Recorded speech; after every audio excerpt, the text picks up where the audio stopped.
Hey everybody, welcome to another episode of Startup Sales. Really excited to jump into today's call. We have Dan Martell with us, and for those of you who don't know Dan Martell, he's kind of famous in this B2B SaaS world, but he's a serial entrepreneur. He's an investor in companies like Hootsuite and Intercom, and he's helped who knows how many B2B startups with their sales. So really excited to have Dan with us today.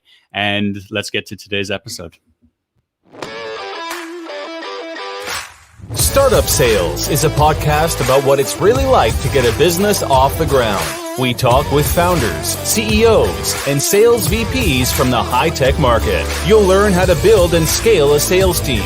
You'll also hear about the growth challenges and tough decisions from others who have had both successes and failures. And now, your host of the Startup Sales Podcast, Adam Springer.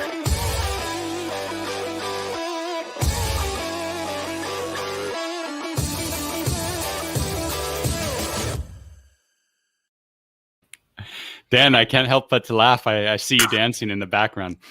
Dude, what an intro. Gets the blood flowing. I love it. The energy, the music, the production quality, next level. This is fun. Thank you. So Dan, thanks for joining us. Can you give people a little bit of background about you that maybe they don't know? Yeah, I'll give you kind of the sales focused stuff. What's funny is I started off as an introverted software developer. So short story long, I'll try to do the short version. I, as a teenager, got in a lot of trouble. And when I mean a lot, like if you've heard my story, Adam, jailed twice by the time I was 16, high speed chase, almost took my life, pointing a handgun at the police. And luckily I had some incredible people show up in my life that guided me to a totally different future than I live in today. And part of that was ending up in rehab for 11 months, discovering this yellow book on Java programming. So I started off software development and, 17 kind of changed my life, learned how to write code, started a company, failed, did it again at 19, hosting company, failed. And, I'm just lucky I started young. And it wasn't until I was 23 that I actually read a business book. I read a bunch of software books, literally everything from design and database and architecture, et cetera. And the first book I ever read was called Love is a Killer App by a guy named Tim Sanders. And in there, he's the one that introduced me to the idea of learning and growth and personal development. I always said, my new addiction became software development and entrepreneurship, and business became the ultimate personal development program. And it was that book that introduced me to the Zig Ziglars, the Jeffrey Gittimers, the top sales leaders back then. This is back on the tapes and CDs. But I just had to learn how to communicate. So since then, I've started myself. So 2 failed companies, now 3 successful scale exits, 2 venture backed. I've sold over now $40 million worth of product or services in my career. Fortune 500 companies, mid-market stuff, SMB, SaaS, built sales teams, helped my clients build 100-person sales teams as an executive coach, really growth coach, focused on that level. And then I also have the largest YouTube channel for B2B SaaS in the world. Which is a 5-year labor of love of teaching everything I've ever learned. And I continue to do that every week. I haven't missed a week in almost 5 years to the day. And I'm just excited to be here, Adam. I'm committed to giving you 110%. I'm looking forward to it. And that story is amazing. And I wish we had more time because I'd like to understand one time or another why that yellow book was so interesting for you. Like out of anything, why a JavaScript book? Well, I'm going to give you a short version. It was sitting there with the computer at this rehab facility. I was helping Rick, the maintenance guy, clean out a cabinet with an old church camp. And I guess there's just something about programming that I thought was complicated. Like if you hear computer programming, you think like hexadecimal numbers and it's almost like hieroglyphics. Like it should read like English. And when I opened it, it was literally, it's almost written in English. If this, then that, select case. And I was like, I just followed chapter 1. I got the computer to say hello world. And I think I had a false sense of confidence because I thought maybe I was like a secret genius programming kid. Turned out that was really far from the truth. But regardless, I believed it at the time, and I just went all in. My dad for years said if I could just find something I was passionate about that wasn't illegal, he thought I'd do pretty good in life. And when I told him I was either going to go to school for botany because I had a fascination with plants for obvious reasons, maybe not so obvious, but you guys can figure it out, or programming, he said you can always have a garden as a hobby. You need to go down this internet thing, and my life is never. It looks completely different today than it did back then. I'm sure. So with so many companies, as a founder, before we get into the companies you've helped and everything, as a founder, what did you learn about sales in the early days that let's just leave it at that. I mean, just so much. I've realized that your enthusiasm for the product isn't interesting or important to the buyer. I think back in the day, I was all about the algorithms and the data structure and like all these technical things that I found fascinating. But at the end of the day, people don't buy software, they buy outcomes. And that took me a while to learn. So really understanding what selling meant. Somebody that is technical in nature and builds all this stuff. I was plagued with doing what's called a product tour. I think a lot of software salespeople, especially through the founder-led sales, they have a bad habit of like wanting to show the whole breadth of the product. And I was guilty of that 100% in the early days. The other thing is I didn't document anything. So everything that I sold was very much sold on the passion I had for the product. And it didn't feel repeatable in any shape, fashion, or form. And so there's just so much. I mean, the way I approach building sales organizations or even just hiring your first salesperson is laughable compared to the way I did it for a decade, probably, until I realized like, hey, if you have a product that can really add value to a customer or market, it's your responsibility to get yourself out of the way as fast as possible.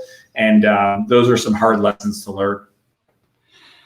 Yeah, I mean, like you said, like you get so excited about just your product and everything that it means, and like because you put your heart and soul into it, and it's your baby as a founder. But how do you make that switch, and how do you know what's important? And because everything's important, like every feature you put in there's a reason you put it. So how do you focus?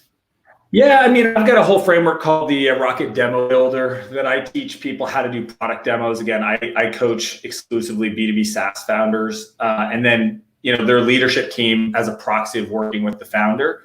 And asking customers up front in the kind of the opening aspect of a demo call, understanding their reality and figuring out what drove them to even request the conversation or what got them to respond to an email, outreach, et cetera. Just trying to figure out what's the most important problems to solve, and then using that feedback in the conversation to guide the demo. And I always think about like, what are the three things that, based on like, these are our three priorities in the next quarter, the next whatever.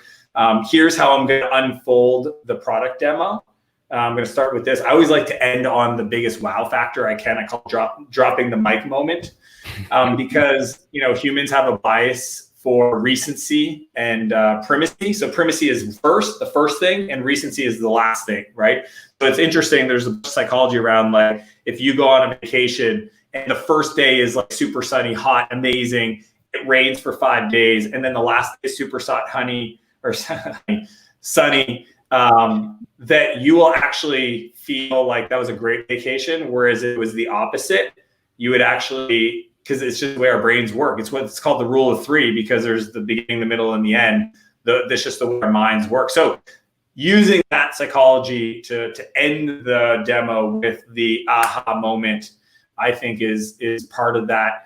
But I mean, here's the two biggest things that I try to teach that I think is sometimes lost is nobody buys, and I like to call them buyers, not prospects. Nobody becomes a buyer unless you can peg the critical event that is happening in their world that makes it a now thing. So if there's, and sometimes you hear this in the BANT language, budget, authority, needs, and timing.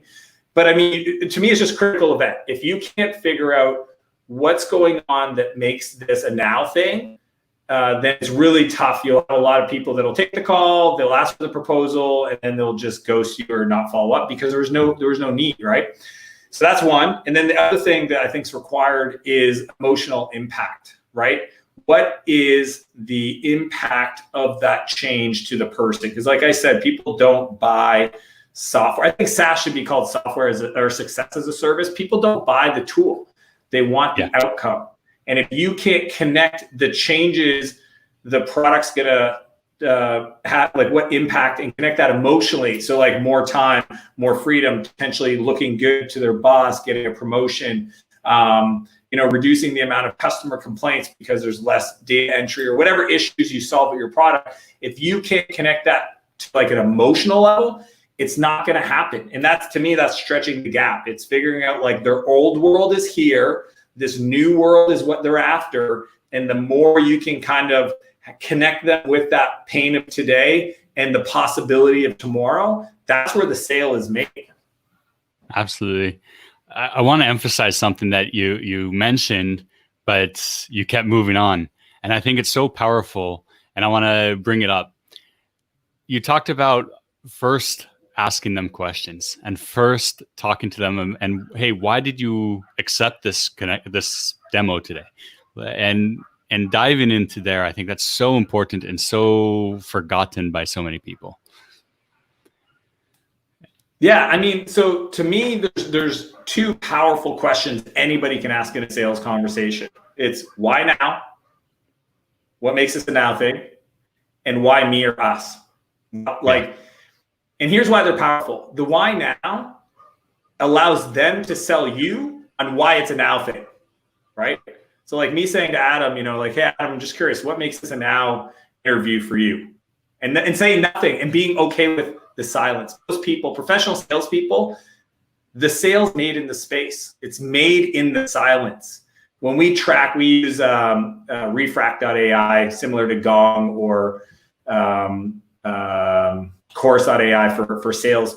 And the sales team, like it's literally ideally 60, 70% client talking, 30% rep, right? Because it's really about them asking a question and creating the space, because nobody wants it to be awkward and they'll fill it. So if I ask somebody to say, what makes this a now thing for us to reach out to talk about our software, and say nothing and wait, because they will fill the space. And then they go, well, this happened and this happened. Oh, tell me more about that. How did that impact the business, right? What happens if it happens again? How frequently does it happen, et cetera, et cetera. And that's like the now thing. And then my favorite question is why us? Why me? I'm just curious. And then maybe you don't have a lot of context for our product, but what did you see or read to make you feel like we might be able to solve that problem? And then what happens is they sell themselves on you. Yeah. Well, I talked to my buddy John. He uses your product. He said good things. I went on G2 Crowd. I saw that you guys are listed in the top 3 vendors, et cetera. And then what happens is I'm writing all this down. And then later on, I'm using this. I'm echoing it back, right? I'm just saying, hey, earlier you mentioned that your colleague John uses us, and we're ranked top 3 in G2 Crowd. What's it going to take for us to move forward today? That again, there's a lot of nuance in that, but that's, I love teaching sales. Even though I'm probably best known as a marketer, I think that conversation and persuasion is such a powerful skill that transformed my life. I mean, literally everything that I've achieved from, becoming a multimillionaire at 27 to, investing in 40 tech companies, now 50, actually. I keep saying 40, but it's more like 50.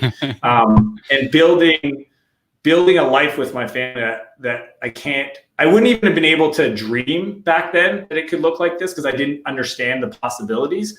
All of those things that I'm incredibly grateful for only happen on the base of my ability to communicate and persuade investors to invest in my companies, acquisitions, people selling me their companies, getting, selling myself into an investment round, like just all of those things.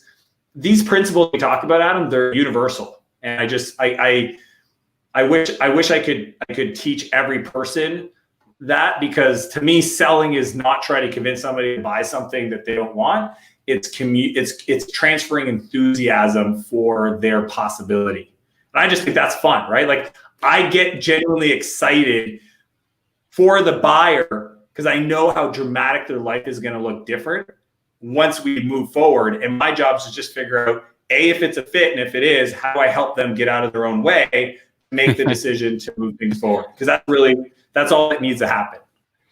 Daniel Pink's book, Everybody Sells, really explains that well. What you're saying is you need to sell, and selling is not sales. Selling is not the old used car salesman. Selling is helping and building a relationship and a partnership.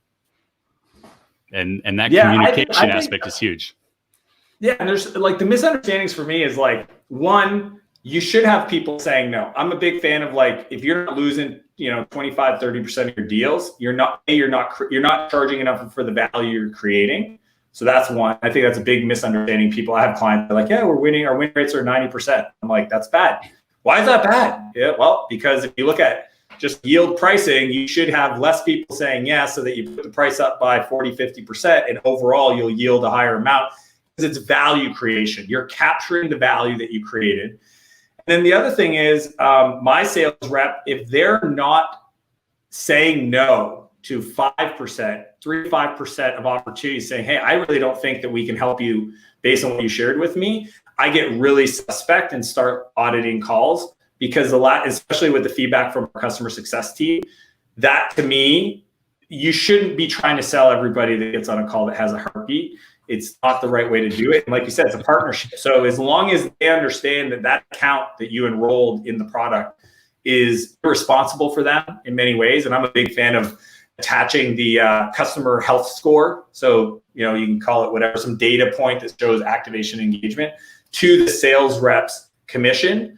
So that if something happens post-sale and they might have oversold the opportunity, that gets a clawback on the sales rep's compensation, because it's just the right way to do it. Yeah. Learn to say no, be comfortable with saying no. Turning away business is better in the long run. It's the right thing to do. You brought up BANT probably 5 minutes ago. And I wanted to talk about that because actually I've been speaking, partaking this week in a kind of a camp or boot camp type thing with 20 different companies. And a lot of people are referring to BANT. And I personally hate BANT, and I think it's bullshit. Okay, good, because I don't like it either. I wasn't sure where you were going with this. So, okay, and what don't you like about it? I just think the world of buying, especially in B2B software, it's totally changed. I mean, people are coming onto the call with more information than your sales reps have. Like, period, full stop. Like, literally, the amount of bottom of funnel research that's occurring. I mean, even just trialing the software, right? So they're like, they might actually have used it in another company or have already gone through the trial. I've already done all this research and used like the G2 crowds and the Capterra, gone through your case studies, et cetera. So when they're getting on the call, like it's almost like if I was a buyer and somebody started doing BANT against me, I would smell it right off the bat. So I call that commission breath. As soon as I feel like people are following a process to try to sell me shit, commission breath. I love doing sales calls, by the way. I love seeing how well trained they are. I love trying to veer left, right? I'll do stuff like, just tell me what it costs. Yeah. Right. Like my favorite thing right out the bat, just like, yeah, Dan, no, today I wanted to, hey man, I just want to know what it costs, and just to see how well they react to that. Cause that's like, 101 kind of sales. But yeah, I just feel like, BANT is not, it's not appropriate in today's world. I really think, most software is bought in a land and expand model. Like, so yeah. They have the authority. Like they wouldn't, you should be qualifying them even before you get on the call. Like you can do discovery calls, but most form submissions for requesting a demo should ask the appropriate questions to even make sure that the demo is required. If it's not, kick them over to a self-serve, a demo on demand, or let them into the product. But I mean, if you're getting on a product demo, BANT to me doesn't make sense for the way buyers buy today in 2020. Yeah, most companies don't have a set budget. Most, as you said, most people don't have, like, everybody has the authority. I mean, unless you're talking to like interns or specific countries, they're not going to be wanting to waste their time. They have a job to do and they want to keep that job.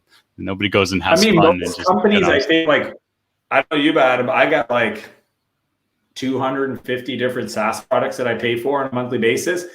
I didn't buy 80% of them. My team did. And I don't, like, there's no budget. It's, hey, if you need a tool, just tell me about it and tell me what you want to spend. I say yes. And like, they're, sometimes they ask me after the fact, because it's $100 a month. It's like, the days of buying, like, I get it back in the day when the investment was 6 figures or 7 figures and it was a multi-month deployment. And like, I sold enterprise software, portal software, SAP, Oracle. I get it. Yeah. That's not what we're doing today. We're literally selling 5 licenses, maybe getting into a department and then expanding from there. And at some point, somebody in IT is going to go like, hey, what's going on with all these different teams using Slack? Maybe we should reach out and create an enterprise, agreement so that we can get some of the, security features and the backup and compliance stuff. And that's how 80% of software, I think, or 70% of software is being sold today. And BANT just doesn't make sense for that landscape. I also feel it doesn't make sense for because you said most are like 5 license deals, which is true. But I also feel for the 6-7 figure deals, also BANT isn't required. I've sold countless, 6-7 figure deals to government agencies, to Fortune 100s, and you don't go through that kind of qualification. You go through just the N of the BANT. Is there a need? And that's really the most important thing. Yeah, that's from the why now and why me. Like, if it's not a now thing, and if there's not an understanding of what makes our product the right fit, then it's like, okay, either I got to figure that out with you to assess it. And if it's not a fit, I love saying, hey, I'm going to figure out if I can be helpful or not. If I can't, I'm going to tell you as fast as possible, right? Because I call that selling from the heels versus the toes. I think a lot of sales reps, junior people that are new, they're like this, right? And it's like, look, take a step back, make it a discovery call, like treat it like you're an investigator. I call it the doctor frame, right? Like, our job is to be experts at our tool and context of their situation, because as a doctor would, they're doctors for the thing that they know how to do. And they're trying to ask questions to figure out, like, how did you end up with this problem? Because I'm going to prescribe potentially our solution or not. But my job is to figure out what that solution is and guide you on that path, right? So it's very much a solution sale now. And I think, like, that's the coolest part about it. I've actually argued with Yako at Winning by Design that in the future, for certain product types and sales motions, sales commissions might go out the window, because they're really, like, Dropbox, I don't believe they do sales commissions for their SMB product line for their account execs, because it's really like order taking, right? They're not, there's no complicated sales process. It's a 30-minute call and we set you up and hand it over to CS or get product to take care of it. Like, there's no, you're answering questions for the buyer, and there's no selling per se. It's more of a consultative situation, which I think the best salespeople, that's what they do. They come in with authority, they come on with that frame, they try to figure out if there's a fit, and if there is, they can present the software in a way that makes it incredibly compelling and desirable and systematically. This is the ninja stuff, right, Adam? It's like, really, see, the questions up front really gives you the objections that are going to come up, and the best salespeople systematically overcome the objections in the middle part of the call through the demo, through mentioning what I call mini case studies to just get them to the point that when they finally ask for the order, it's very, all right, next steps, I just need a credit card to activate your account. Here's what's going to happen next. What card do you want me to put that on? Yeah. Yeah, you're no longer a salesperson when there's no commission in it. It's a psychological thing. You feel like, hey, I'm just here to help you. I'm doing my job. How can I help you? I mean, you obviously have to be good at it and want to excel, but you don't have that stress of like, okay, I'm being graded on this right now. Yeah, and I was talking to one of my clients this morning because they were having a hard time with a salesperson. And I said, well, the other issue you have is you don't have enough pipeline. And I've discovered confidence comes from pipeline. If you know, you can hang up this call and you're on another call and you've got 6 of those in a day, you don't stress or bring that energy to the conversation. And it turns out that's a good thing for increasing your win rates. Absolutely. It's like you said before, you want to take a step back and you want the buyer to take a step forward towards you so that then they're the ones that are chasing you and wanting to buy. And they're like you said earlier, like they have to convince you that they're the right person, that they and to be educated. They deserve and like the best scenario I think is after a call that was a demo or a sales rep with an account exec, that you feel more educated or more prepared or more informed. I think that's like the ultimate, right? Where it wasn't just one-sided. It was, I understand this problem better. Right. And that felt good. And I understand some best practices now and some things that I didn't even consider that I should be thinking about in regards to workflows or whatever that thing is. And I just feel like that's that's why it's not selling. It's very much a partnership, right? And saying, hey, you've got these needs, we've got these solutions together. Not only are we going to solve those needs, we're also going to make sure that there's a way for us to get better from our conversations. And I think that's just a fun way or frame to think about a sales call. Absolutely. How do you compensate the salespeople when they're not on quota and they're not commissioned? I still haven't hit that.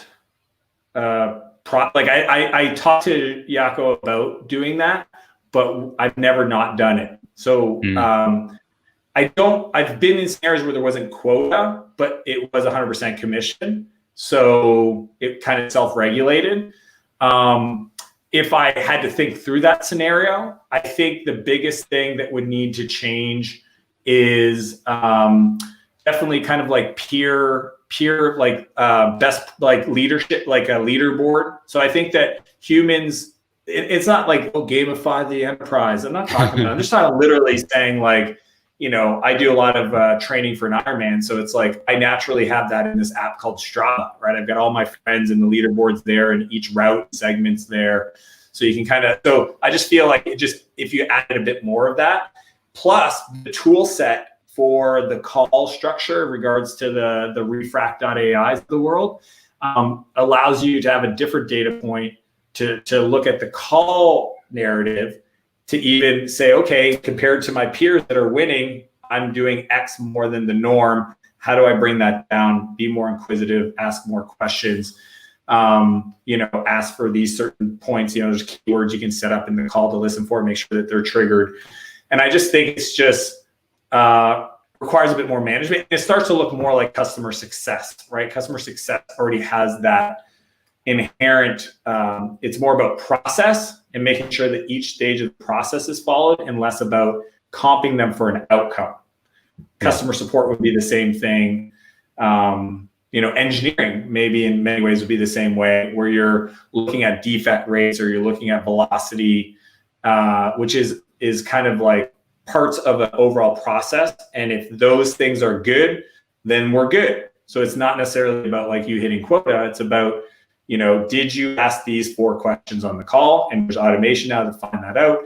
Did you talk less than the buyer, et cetera, et cetera? But I think it also means that the organization is responsible for producing pipeline more so in that scenario than a seller. I think that the days of, and there's still, outbound BDRs, business development reps, or, whatever you want to call them, MDRs, market development reps. But if you're doing outbound pipeline generation, then there needs to be incentive. There needs to be like, either you get comp per appointment booked or, if it's your own pipeline. But yeah, I haven't personally gone there yet because my salespeople do like making a lot of money and I like making them a lot of money. Yeah. But I feel like I do make it so easy for them because we do all the heavy lifting on the front end marketing and our brand recognition. So yeah, I could see a scenario where a batch of new sales hires might be split tested and they're not on quota or commission. And we'll see. Hopefully they're not listening now. And it would be in the future. It'd be like maybe in a year or two, but like it'd be a neat, the way I do anything is like, you have your control bucket, right? And then you run your experiment. So I would literally grab 2 new salespeople and say, okay, all deals that go to them, it's not quota based, it's not commission, it's just straight up they're compensated for doing the work and they got to follow this process.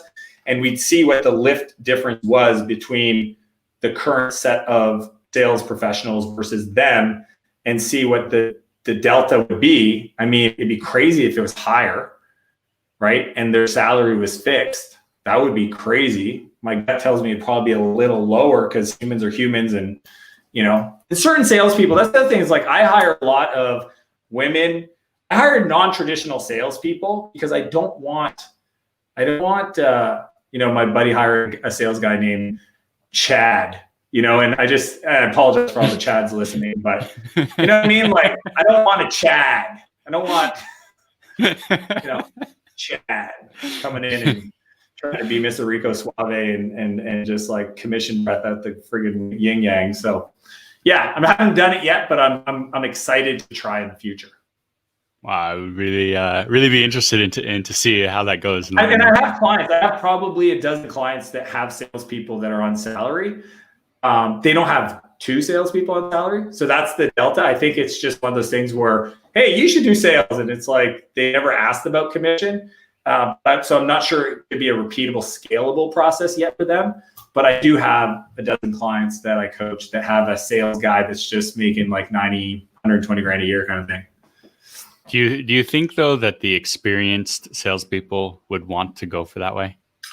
No, and I'm not, and I don't hire a lot of experienced salespeople. I think unless you're selling very domain specific stuff, but in those cases, I would much prefer hiring a support person from, let's say I was selling, medical technology. If I hired somebody from like a Siemens or a West, like whatever medical, company out there, like a support person that had domain experience but no sales experience, I can train for the sales stuff. That's what I've discovered is I've literally taken people that had the right, so we do use profiling technology to kind of make sure we get the right aptitude, but I can train on the sales skills. But the big question mark, depending on industry, is the domain experience. Because the last thing a buyer wants to do is get on a call with somebody who's just uneducated about their acronyms, industry, et cetera. So as long as those things were present and or you train them for that, I don't mind hiring people that are not experienced. Because to me, I like the career path. I like starting off people as SDRs, then moving them up and they earn their way to an AE role. And then eventually maybe becoming VP or senior or move into a product role or into a customer success role. I just think it's a fun way to introduce people to the organization. It's really interesting though that you say that you want somebody with domain experience, because I normally say that domain experience, well, it's a nice to have. I prefer somebody that has sales experience in a similar sales cycle. So all things being equal, I agree with you on that one big time. Yeah. That sales motion, if you can match it 100%, right? Because it's just they've built habits around those activities. And to me, selling is a byproduct of good habits and activity stacking, the cadence on a day-to-day basis. Okay. Great. Dan, I think we could sit here and talk for another few hours, but time is coming up. Thanks so much for joining us today. How can people reach out to you and learn more about what you're doing? Yeah, I've got my emails public on the internet. So dan@danmartell.com, 2 L's to Martell. That's my website. I've got the YouTube channel, Instagram for behind the scenes. I always say that's like that my stories is the reality TV part of my life. Motivation's my main feed, business stuff on LinkedIn, and then Facebook is where it's a catch-all. But I'm very public on my social media channels. And I predominantly share about selling SaaS, customer success, marketing, and then really just everything I've learned about developing my personal, the personal development betterment side of my life. Okay. I'll put the links for your YouTube and LinkedIn and stuff in the show notes so people could one-click that. Dan, thanks again for joining us. Really appreciate it. Adam, absolutely my pleasure. Appreciate it. Thanks for listening to Startup Sales with Adam Springer. Subscribe to the podcast so you never miss an episode. Contact Adam about speaking engagements or consulting services at adam@startupsales.io.